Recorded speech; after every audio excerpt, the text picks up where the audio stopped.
Hello, listeners. This is Jim the Keys Bartender coming to you from Key Largo. How are you today? Let me turn this volume down. I think I'm probably blasting you right now. I'm using a different mic. If you're a long-term listener and you've heard it's a couple of years ago when I was going to Poland, I had brought this microphone that it looks like a capsule, a big capsule, about 4 inches long. It's metal, silver, and it's a tripod. The legs fold up on it, so it looks like a big metal pill that would be taken as maybe a capsule by a robot elephant. Consider it's metal. So I gotta put this on pause. My phone's ringing off the hook. I made a mistake. I'll talk about that a little later. But this microphone that I'm using, when I'm traveling and it goes through security, it looks like something different. It looks like a big ass butt plug or vibrator or something like that. And when I was in Poland, the air travel security guy, whatever their version of the TSA was, asked me to whip it out. And it comes in a little black drawstring velvet thing, which makes it look more like maybe, one a small butt plug or something like that. But I told the guy, I said, no, it's a microphone. He goes, oh, show me. So I bring it out, and it has the legs and all that stuff, and it doesn't have, it definitely looks like a microphone. But the shape of it does look kind of, I don't mean adult shape.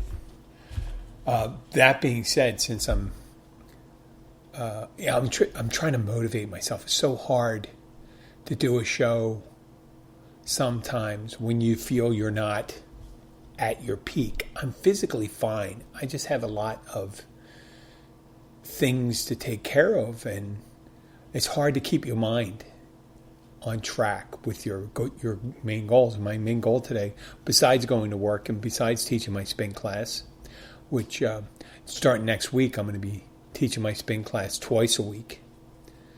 Actually, 2.5 times a week, because there's going to be some pop-up classes every other week or every couple of weeks too. So I get to lead a spin class more. And I think that'll probably take me out of the funk. But the kind of funk I'm in, it got, some... how it happens to everyone. I realize I'm not in a unique situation. Luckily, my family's healthy. We are... excuse me. I'm drinking coffee. I didn't want to burp into the microphone.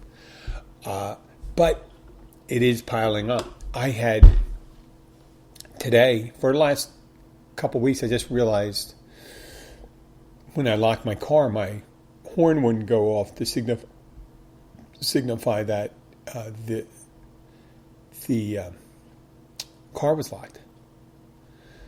And then the other day I was trying to get someone's attention, a friend, and I was hitting the horn, and the horn wasn't going. So I quickly surmised, I could be wrong, that the fuse was blown for the fuse that controls the horn on the car.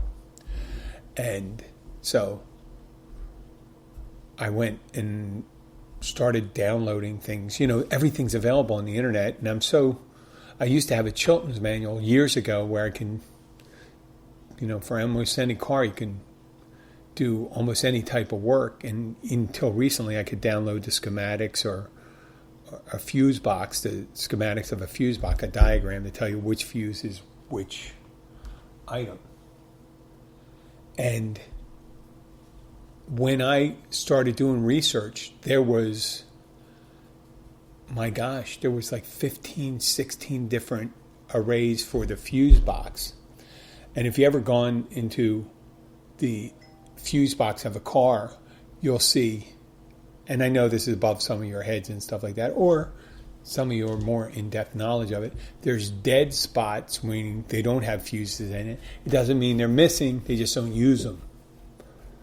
what they do is they use a fuse box, they put fuses in it, and they wire whatever requirements they have to that fuse box. Meaning whatever features they have. If they have warming seats or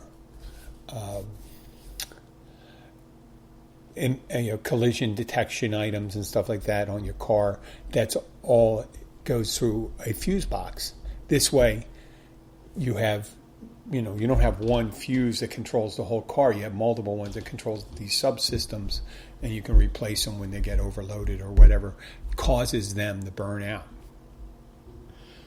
And I started looking at this. I went to one of my local auto stores, and I had all these different diagrams for the fuse box. And the one I got was backwards, meaning everything on the left was on the right, and it seemed upside down, and it wasn't the right amperage, and things like that. And I am in over my head, and I couldn't figure it out. So I'm thinking, why don't I pull every fuse? I didn't do that. I know that sounds like, hey, Jim, maybe you should just take it and get it fixed. For a fuse, I'm not going to pay a couple $100 to replace the fuse on the horn. If that's it. If I can fix it, that's what I always do. If I can fix it, I fix it. I don't do my own brakes. I don't do my oil changes and things like that, partly because I'm not that kind of car guy, but I can do belts, batteries, and fuses. Just one of these things I could do.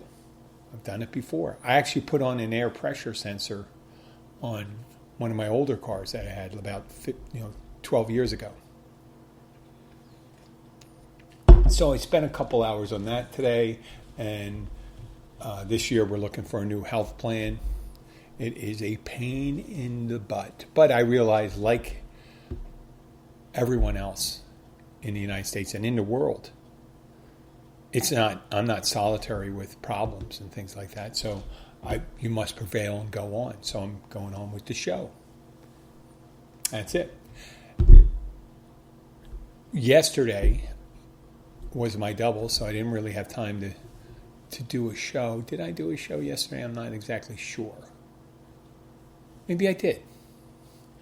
But something I didn't get a chance to talk about, there was a news item that popped up. And, that's a correct metaphor for it, because it's called, it was a lead story on this news item was Penis Plant blooms for the third time in Europe. And there were so many things interesting about that sentence or that headline. Penis plant blooms for the third time in Europe. So what it is called the name of the plant is an Amorphalis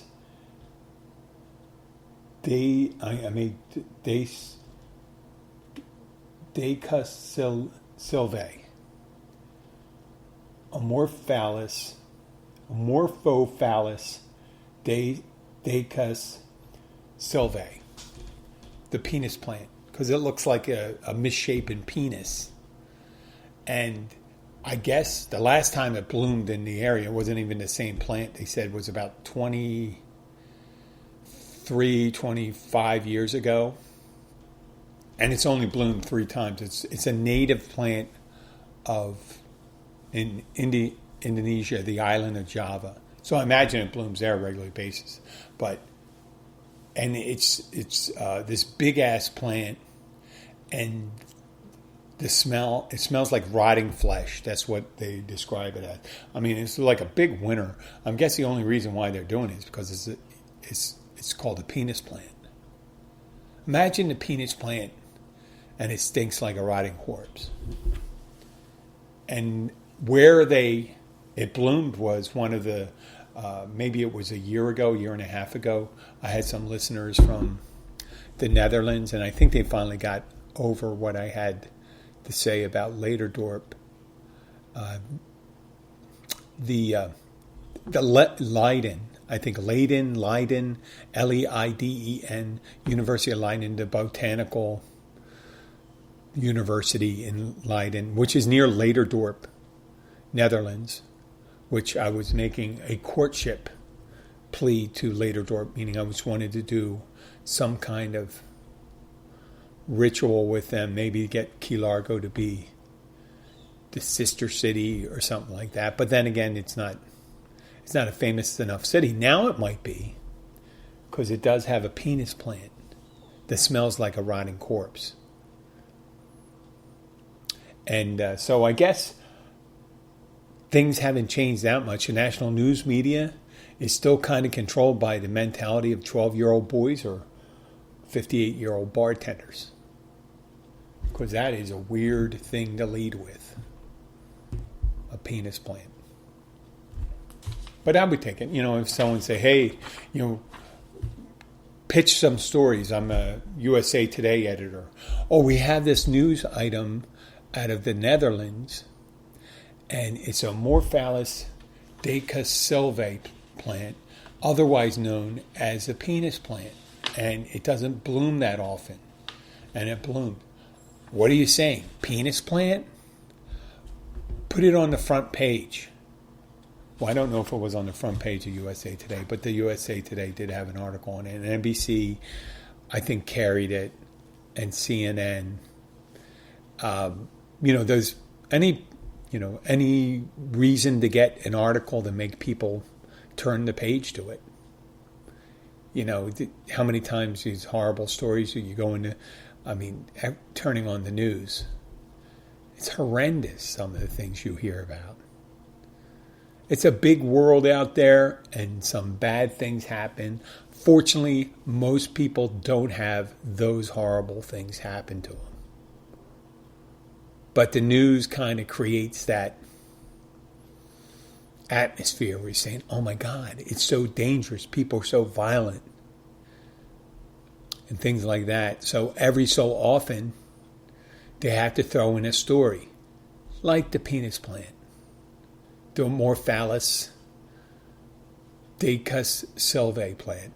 I'm sure I'm mangling the second part. I think I got Amorphophallus is the first part, which means misshapen penis. I think I said penis enough on this, so we'll move along with that.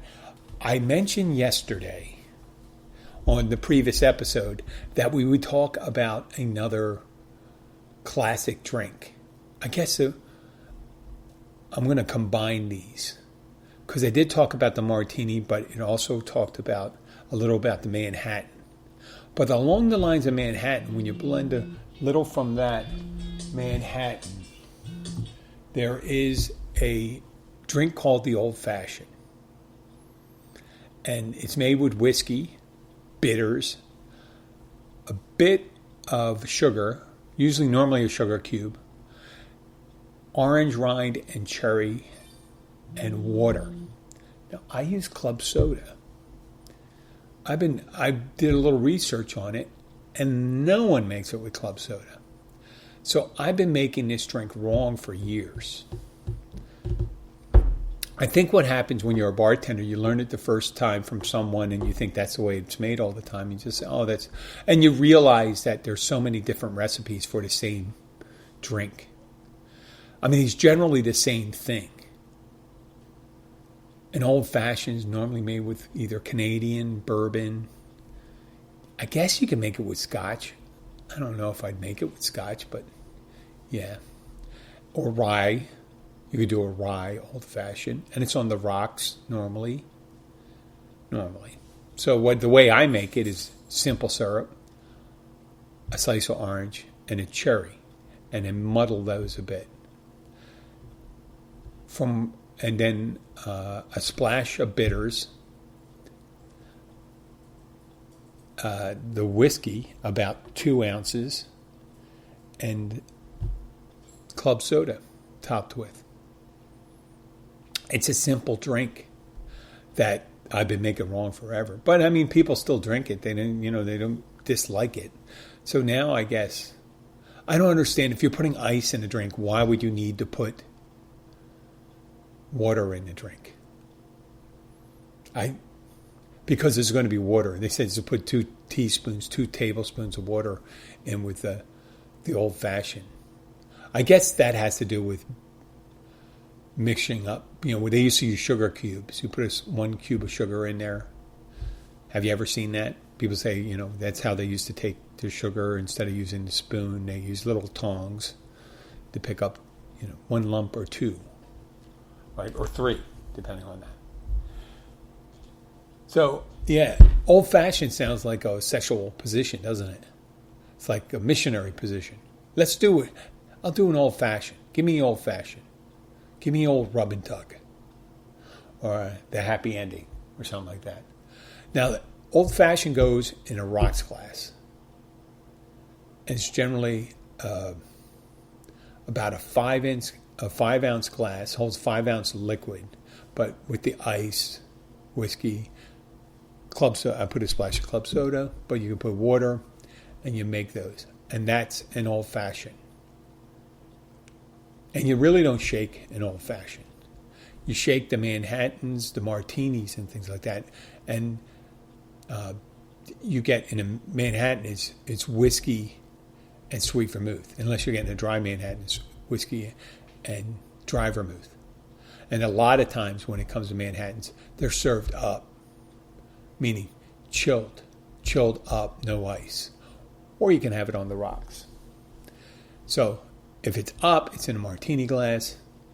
If it's on the rocks, put it in a rocks glass. That's it. There you got a basis for some old-timey drinks. There's drinks out there I'm not going to talk about because even though they're in the books, people don't drink them too often. If you're a seasoned restaurant worker and you worked in different places, you'll have noticed a interestingly shaped bottle. It's got a wide bottom and it tapers in, curved in and goes up. It's kind of tall with a kind of yellow golden, like a piss-colored liquid inside. And that's Galiano. And Galiano, I bet some people drink Galiano. But generally, Galiano is used as an additive. It's an Italian liqueur. And I think Cesano may make it. I'm not sure. Because I haven't seen a bottle in years. But if you ever heard of a drink called a Harvey Wallbanger, and it's been such a long time since I made one of those, it's a screwdriver with a little Galiano in it. And back in I wasn't serving then, but I imagine what is height of drinks was 60s and 70s, and then it started tapering off in the 80s. If you go to an old school, cocktail place, they might have it still. But anything they called like a Harvey Wallbanger, they'd make any drink they'd call against the wall. Make a so against the wall, meaning you're going to put a little Galiano in it. Like you're going to have a Cape Cod. A Cape Cod is vodka and cranberry with a lime in it. So these old-timey drinks like lime rickeys, gin rickeys. There's oh my gosh, I forgot the other one. But there's tons of drinks when they come up and the people don't drink anymore. Pink Ladies, Brandy Alexander's, things like that. They were like 50s, 60s, but some of those classics, like the Martini's a classic, and the Old Fashioned and the Manhattan, they're still there.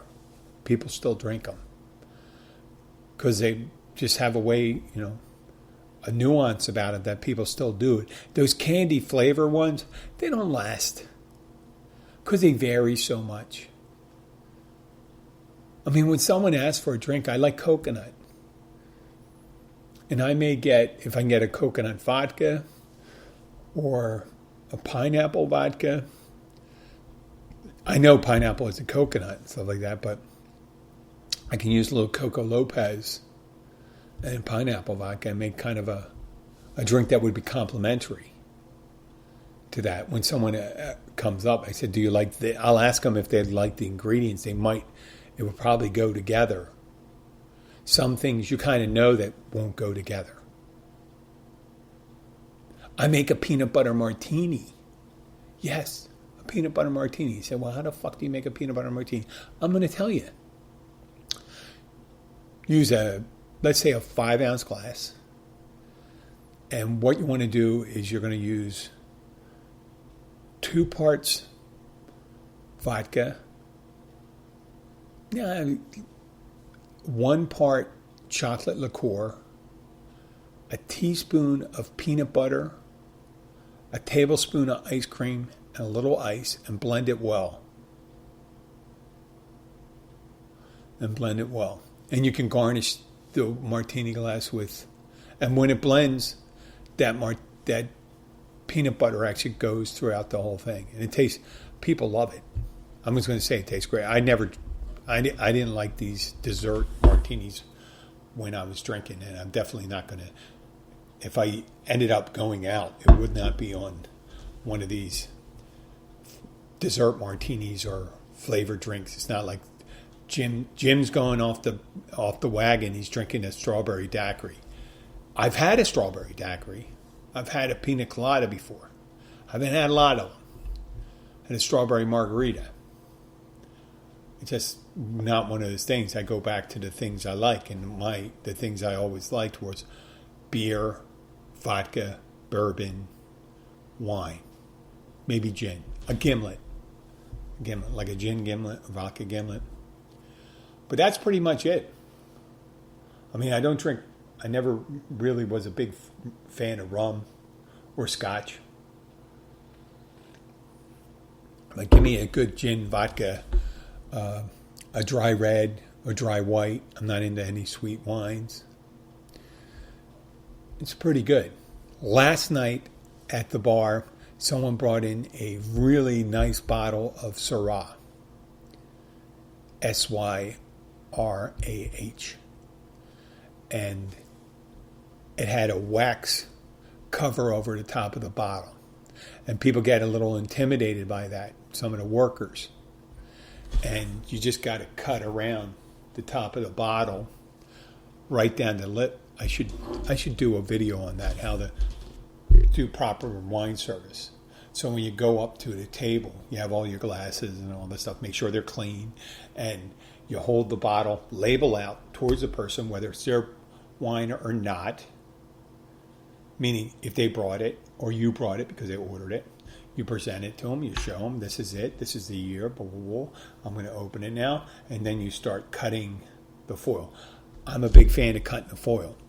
I've seen people do it where they just put the corkscrew in and pop through the foil. That's not the way to do it. First of all, you're eventually going to cut your hand.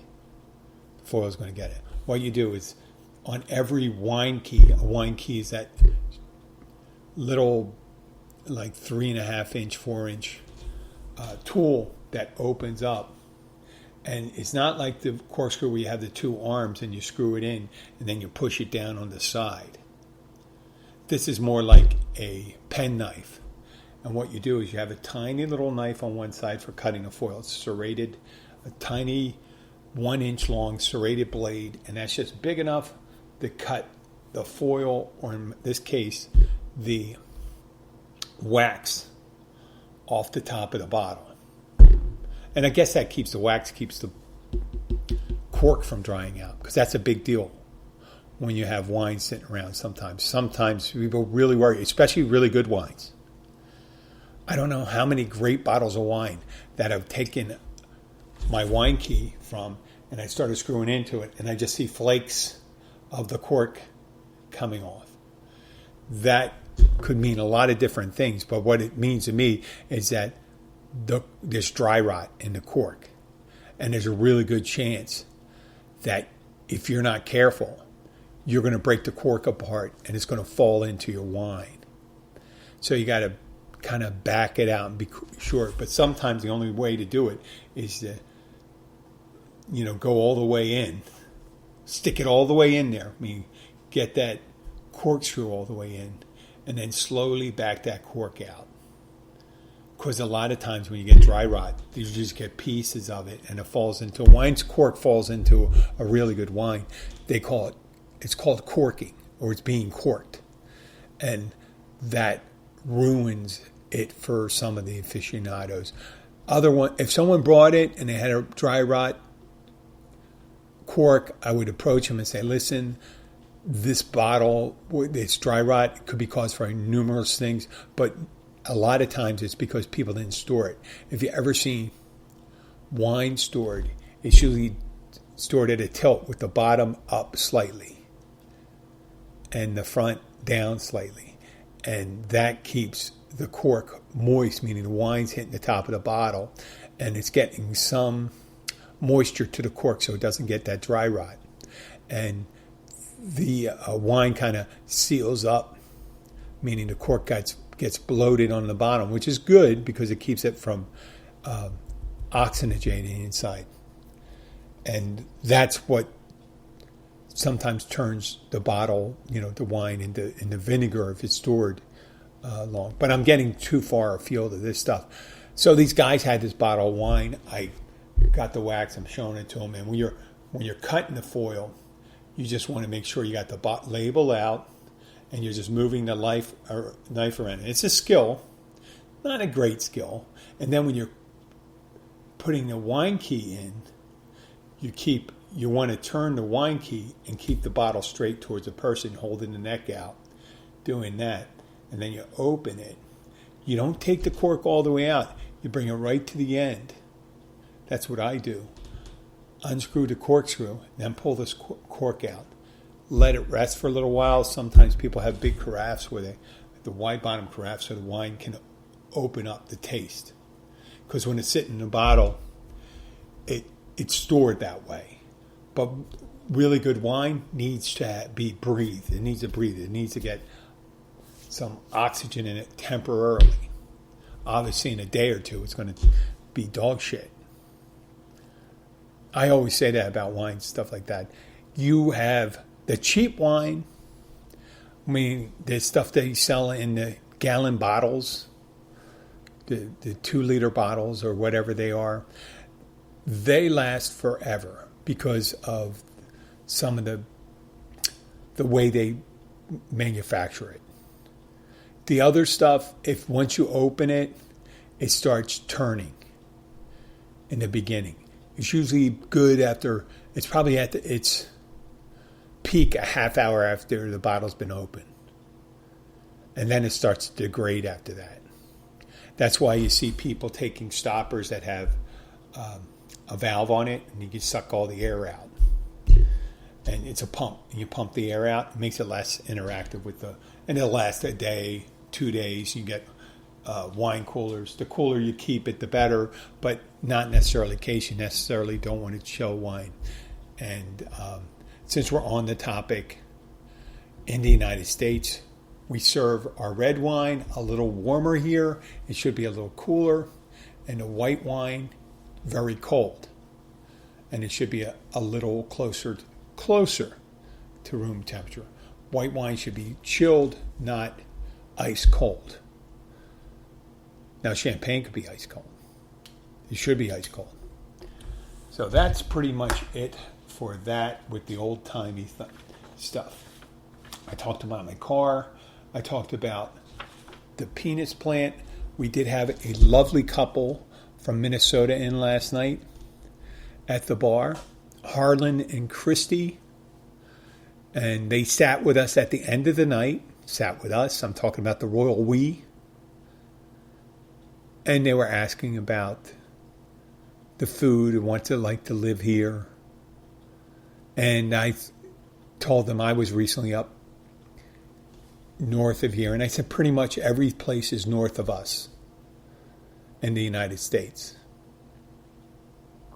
And there's only a couple days. And I explained to them the things you've all heard, that we only have a couple days a year that are like fall up north. But even up north isn't like fall right now. They do have a crazy, I think they're just finishing up, with the bomb cyclone. It's like a pocket hurricane that developed off the coast of North Jersey, the tri-state area, Jersey, New York, and Connecticut, going into the rest of New England. They're talking about over 90 mile per hour gust. Here we are, we don't get much. We get a couple breezy days, no close calls, and they got nailed up there. We didn't even get that. We get a decent amount of rain. We're catching up on our rain, but I guess that's the new normal right now. Speaking of the new normal, most of the places that I go to now, at least here, I know Florida's a little different. At work, I'm not wearing a mask. At the hospital, Dave Institute, I don't have to go to the gym with a mask on. I'm going to be teaching the 2 spin classes a week starting next week. So I guess things are good. But, I mean, I had to psych myself out to do this show here. Things are pretty good. I have to really focus on that. And I think some of the times when I do the podcast, it reminds me that, I'm not here to bitch to you. I'm going to come out of the closet right now. Nope, I'm not gay. I'm not always the happiest person in the world. I am not. I'm trying to be upbeat and things like that. That's the way I like to be. But I do get down. And I think part of it is aging, when not everything's working well. For me, at my age, at 58, I guess I'm doing better than most physically. But that's all relative, because you're thinking about where you could be, where you're at. You compare yourself to other people. I mean, you always want to be your best. I find it hard sometimes to be the person I was 20 years ago nowadays, because my energy level's not as good. My physical capabilities aren't as good. I mean, I just watched a guy it was on Facebook and stuff. Guy was doing barbell, what are they called? Rows. They're called reverse rows with dumbbells. A 200-pound in one hand. 200 pound and cranked out 8 of them. Now, I may be able to, I'm a big guy, but I can't do more than, 80, maybe 90. Granted, the guy was 20 years younger than me and probably had like 30 pounds on him. But Christ, that's twice as much. Cranking out that's 200. I know there's other people out there who says, I can't do 20. You see these other people that come out of the gym. Gym's full of like disparities when you go there. You got the people that are barely ambulatory coming into the gym. And I'm not pointing anybody else, but you've seen it, especially at a hospital gym. At a hospital gym, because it caters to people that their doctors are there, and they say, listen, why don't you go? You get a discount, why don't you go to the gym here? And we have trainers and things like that. And then you have the younger people, some of them awesome shape. They're bench pressing 300 pounds, maybe 320. I work out, not necessarily. I'm not gonna show. I don't know how much I bench. My upper limits for benching. I'm sure it's someplace in the 200s, because my weight's over 200. You should be able to bench your weight easy, because it's a push-up, right? It's not exactly, because you got your feet are picking up some of it, but the hands are pushing up. So you should be able to do your weight if you could do a push-up. Some people can't. Some people can't do a push-up and stuff like that, and that's fine. Takes all types. And there's other people that when they're benching over 100, almost twice their weight. My back and my back and my stomach are probably my strongest muscles, along with my legs. And I do that I work out on my shoulders and my arms and things like that. Just part of it, like I said, I'm coming out of the closet. I'm a vain man. I'm not going to have the body I had when I was 44. 44, I had a great body. Great body. Lean. No excess fat. But when you get older, everything starts migrating. To the waistline, the butt. And I'm just thinking, oh man, I would just need to redistribute some of these muscles again. I need them on my thighs, my legs, and things like that. And I have to keep in mind, I'm 58 years old. It ain't going to happen. So when I go and work out, I tell people I work out for the sake of keeping my body as strong as it can be. I'm not going to do powerlifting. I've seen older guys powerlifting. I said, what's the point of picking up 400 pounds in a deadlift? I mean, how many times are you going to do that? What you got to do is you may want to pick up 75 pounds a bunch of times and carry it. Right? There's something in the real world. How much you're going to put over your shoulder. I mean, some people want to put 300 pounds over their shoulder, stuff like that. But it's the thing about lifting and getting older is that your capabilities diminish. And when you go into the gym, you think in your head, I should be getting stronger every time I go. I mean, that's a logical thing, you think. But then you got to throw the other logic in, is that I'm aging, so I'm actually getting weaker. Now, when I'm not working out, I can actually get stronger to a point. I can get stronger up to a point. And I'm not going to juice up. I do enough protein, whey protein, organic protein, to kind of replace some of the muscles that I had on my shoulders, my back. I'm always concentrating. I tell people, if you're gonna work out one part of your body or one area of your body, do your core. Work out your core. I think Jack LaLanne, the old timey exercise guy from the late 40s, 50s, 60s, it was into the 90s. I think he would show up and do like 100 push-ups. And even Jack LaLanne, who worked out all the time, his body kind of, just gets, when old people work out, their body gets kind of weird looking and stuff like that. They show, you see it on social media every so often that you can't have a body of a 20-year-old without doing major, like certain types of supplements and things like that. And you don't really know what it's doing. So I caution, you got to think about what you want to do for the long haul. You want to keep on working out. You don't want to go to the gym, do a deadlift, throw out your back. That's why I see people doing, when they do CrossFit and things like that. That's great, but it's high impact. And if you're doing CrossFit with younger people, they have different requirements than you do. And younger people are still getting stronger, where you're looking to maintain. And in the beginning, you definitely don't want to be doing things with people that are super fit. There's that phone, man. I'm telling you, I made the mistake of going to a healthcare site. And I'm looking for new plans and things like that. And they said, can I give your number out? And I said, yeah. And I thought it would be a couple companies. Well, it looks to be about 50 different companies. They put it out and they sell it. I guess that's the thing. You call them clearinghouse. Oh, we can get you. We'll send you to here. And they get the phone call, and they just give it, and they sell the inquiry to all these other companies.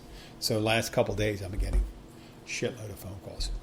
Okay, well, I'm going to start wrapping this up. I want to thank all my listeners. I'd like to thank all my listeners in the United States, in Florida.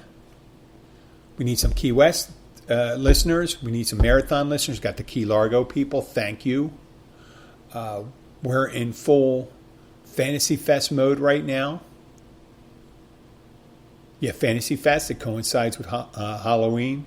People getting body paints. I see some lovely women, scantily clad down there. So it's going to be exciting. I think they canceled some of the activities, which I think they may have canceled too early. But I guess they had to cancel. I don't know. I don't know what Key West was thinking at the time, because things are opening up. Now they don't have those activities. But there's a lot of partial nudity going on, which is great down here. Not so for everyone.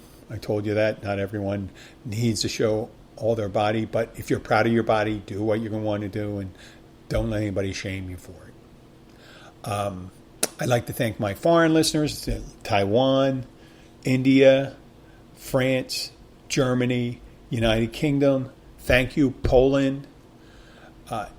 And another call to action.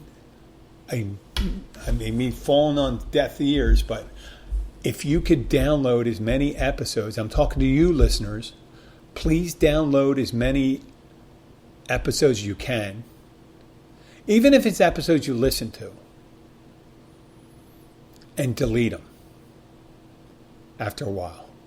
Okay? If you've listened to them, delete them. If not, download them. And this way, if you don't have internet, especially, we're coming into winter. And you could get,